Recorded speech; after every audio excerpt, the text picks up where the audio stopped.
1998 was a special year for Czech forward Pavel Brendel. As a member of the Calgary Hitmen that year, he would produce record numbers, recording 134 total points and 73 being goals. He would back that up with an impressive 6 points in 6 games in the EJC tournament as well. 1999 would find Brendel continuing his dominance as he'd back up his 134 point season with an 111 point campaign, and it was at this point where his hype began to take off. Brendel was projected to be a top 5 pick in the upcoming 1999 draft, and many scouts believed he could be the next big goal scorer and a franchise piece for any franchise. The Rangers, in need of talent, would select Brendel 4th overall, but would almost immediately ship him off to the Flyers in exchange for Eric Lindros. Brendel had yet to even play an NHL game at that time, yet his upside was so high that the Flyers took the bait, believing he could produce big time at the NHL level. All eyes were on Brendel headed into the World Junior Championship in 2001 as he would try to help Team Czech Republic take home the gold. And that's exactly what they did. Pavel Brendel would have an extremely impressive tournament, finishing with 10 points in 7 games. But what really stood out, however, was that 6 of those 10 points were goals. So Brendel was still living up to that elite scorer potential, all while leading his team to a gold medal along the way. Brendel was looking like a promising star, but unfortunately, he couldn't translate that WHL and World Junior Championship success at the NHL level. Brendel would struggle to stay on his new teams as he would be shipped off from Philly to Carolina after a disappointing 13 points in 50 total games. He would again departure from Carolina and head to Phoenix after only playing 26 games with the Canes. Brendel was constantly flip-flopping from the AHL to the NHL throughout his entire career and would only play in 2 games with the Coyotes before leaving the league to play in the SEL. Besides Brendel's struggle to stay on the ice, he would also struggle with the media, as they would accuse him of being both lazy and unfit throughout his entire time in the league. Brendel, although showing flashes at the World Junior Championship, was unable to perform at the NHL level. Surprisingly, he wasn't the only player to have received massive hype from his international performance, and wasn't the only one to fail those expectations, as another gold medalist would shock the world, playing a much greater impact in winning it all.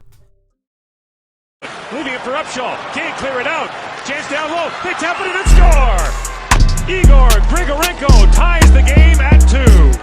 Igor Gregorenko is a name that not many recall, but his impact on helping Russia take home the gold in 2003 deserves to be highlighted. For one, Grigorenko was already on the come up after his monster performance in the Russian World Under-18 tournament, finishing 2nd overall in scoring and being named an All-Star. The Red Wings were masters at drafting in the later rounds, so after the success of drafting some members of the Russian Five, they would take a chance on Grigorenko, selecting him 62nd overall in the 2001 draft, and after tearing up the Russian Super League, becoming one of the top scorers in the league, it was his turn to once again make an impact in the World Junior Championships. I say once again, as in 2002, he would only record 3 points in 7 games, but would still win the gold medal. This time around, Grigorenko was hoping to make a much larger impact, and he did just that, as his 3 points would turn into 10 during the 03 tournament, and in 6 games, he would score 6 goals and record an additional 4 assists. And to make things even better, one of those goals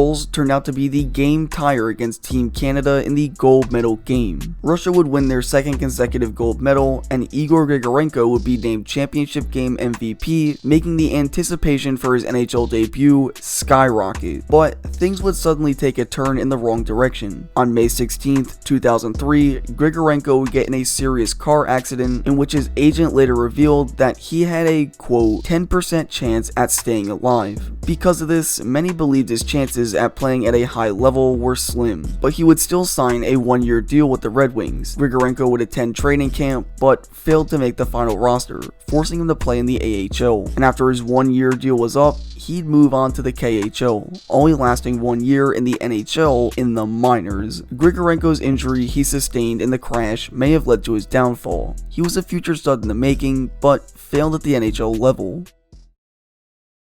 The 1999 Team Canada team boasted some pretty talented names. Brian Gionta and Simon Gagne would be highlighted amongst a bunch of future stars, but so would Daniel Kaczuk, who quietly flew under the radar the majority of the tournament. Kachuk's hype after his performance in the World Junior Championship made scouts' heads turn, as the center would tally 6 goals and 10 points in 7 games, helping Team Canada take home the gold, all while being the team's leader in scoring. Kaczuk also sported some pretty impressive OHL numbers as well, playing for the Barrie Colts, he would score a total of 145 goals and 334 points. Because of his stats in the OHL, the Calgary Flames decided to bite the bait and would select Kaczuk 6th overall in the 1997 draft. And after his impressive performance at the 1999 World Junior Championship, the Flames would determine that they got a good one. He would earn a call-up to the AHL during the 98-99 season and would win Rookie of the Year with a total of 25 goals and 66 points. But despite all of his international and minor league success, Kaczuk struggled to translate his talent into the NHL, sorta. Kaczuk would only play in 19 total NHL games, all which took place during the 01-02 season. And he actually wasn't that bad. He would post 11 points in 19 games before being traded to St. Louis in the Roman Turek deal, where he would play 2 more seasons in the AHL before eventually leaving the league for Europe. A similar pattern in today's video thus far. Kaczuk's talent was there, he was just unable to get a second chance at the NHL, and when he realized how shaky his status was, he knew it was time to head elsewhere. Kaczuk is a sad case, as personally I would have loved to see him pan out, just like I and many others wanted to see this next player pan out as well, as he had perhaps one of the greatest performances in World Junior Championship history, yet turned out to be a complete dud.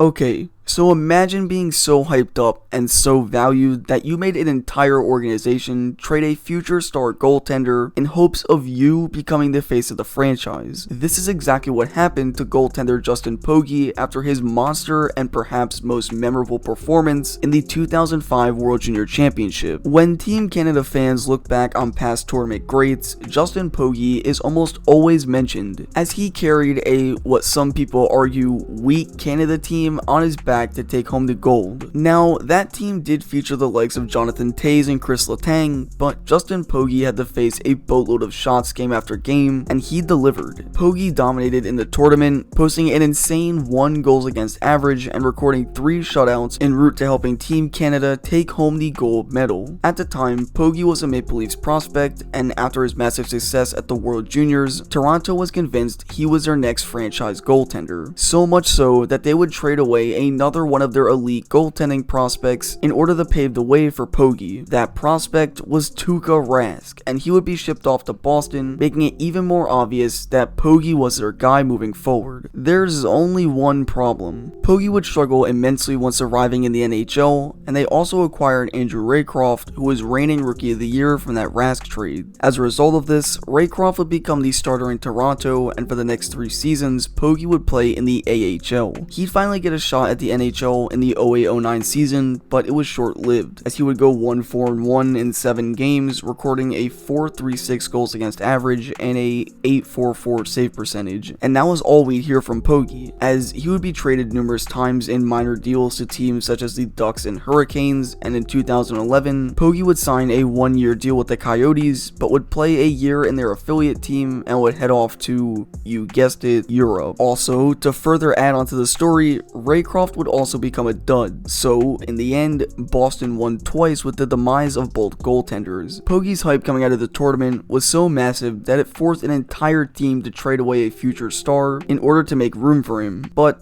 Pogge isn't the only goaltender, however, to have had high hopes coming out of the tournament. Canada still on a shot on goal in the game. Now a centering pass. In comes Barber. Oh, a glove save by Zack Fucale. Connor Carrick busting in. Here comes Carrick on the breakaway. Carrick! Oh, stop by Fucale!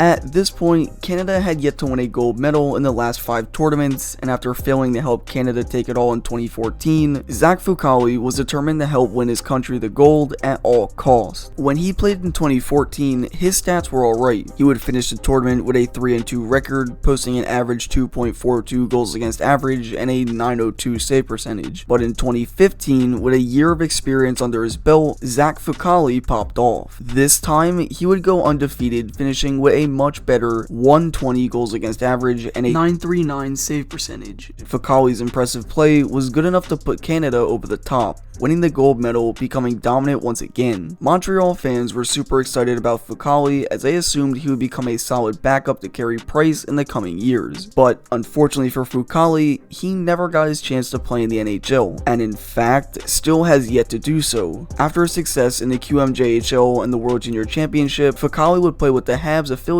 team for 2 straight seasons before flip-flopping back and forth from the ECHL and the AHL. This pattern continued throughout 2018, 19, and 20, and even as recently as December, as after the Capitals signed him to a 1-year deal in August of 2020, they would once again loan him back to the ECHL, where he will most likely be playing for the upcoming season. It's really a shame what's happened and still is happening to Fucale, as I remember thinking he was going to be something special, but he's never been given a chance to showcase his skill, and for that, we can't really judge how good or bad he really is. But nonetheless, he still technically failed, and for that, he's on this list. Now Esposito trying to center it. Rundback lost his stick. Esposito scores!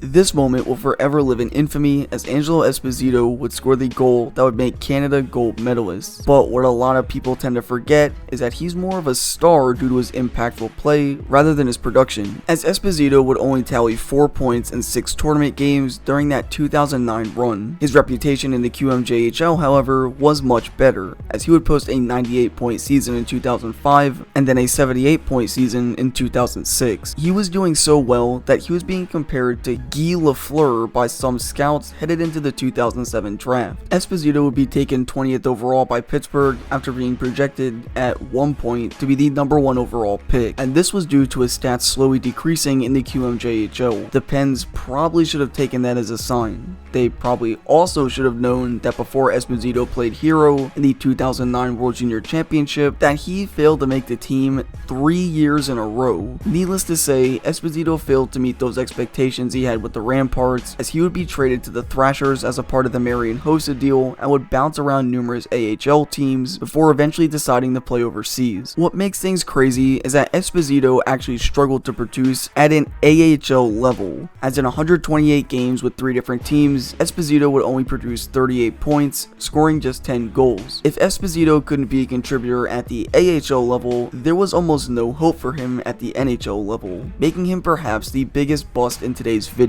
Esposito is just one of many players whose success at the World Junior Championships couldn't translate into the NHL. As this year's tournament comes to a close, we now play the wait game, as all it takes is one goal, point, or big play to make fans across the nation believe you have what it takes to be the real deal in the NHL.